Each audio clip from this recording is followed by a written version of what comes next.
This is CORIX's district energy facility on Bellingham's Waterfront. And I'm so excited to be here today to share a little bit about this project with you all, because this is the cutting edge of clean energy development in Washington State.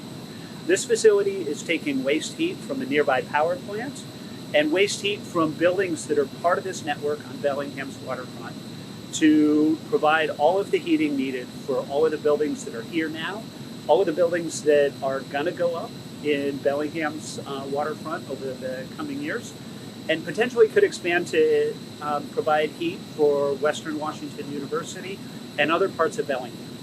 All of that reusing waste energy, getting more out of the energy that we already have, rather than calling in need for new resources.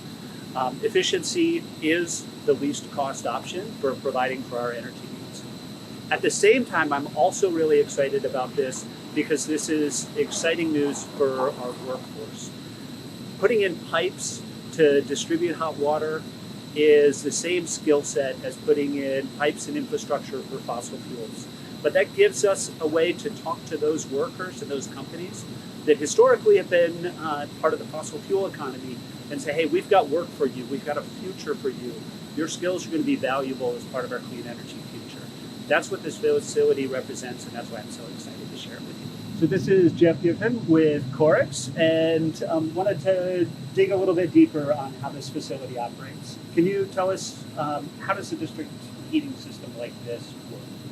Yeah, so we have a series of pipes that are actually installed in the ground out in front of the facility here, and it goes underneath the streets, just like other utilities, water and sewer and electric and gas. And it goes to the buildings, and then we interface at the buildings with heat exchangers, and we actually transfer heating and cooling to the buildings through heat exchangers in the buildings. And what that does is that means that the buildings themselves don't actually have to have any kind of heating generating equipment. So it means that they save a lot of capital dollars on adding boilers or heat pumps or chillers and cooling towers. And it allows us to centralize all of that equipment here at this facility and operate it more efficiently. What we use in this facility is it's a magnetic bearing heat recovery chiller, and it's one of the most efficient types of systems that you can buy to generate thermal energy. And by that I mean heating and cooling. So what we can do here is we can actually create heating and cooling at the same time, where we're providing a dual service off of one heat pump, and that means we can get about double the efficiency that you would get even with a heat pump in a building.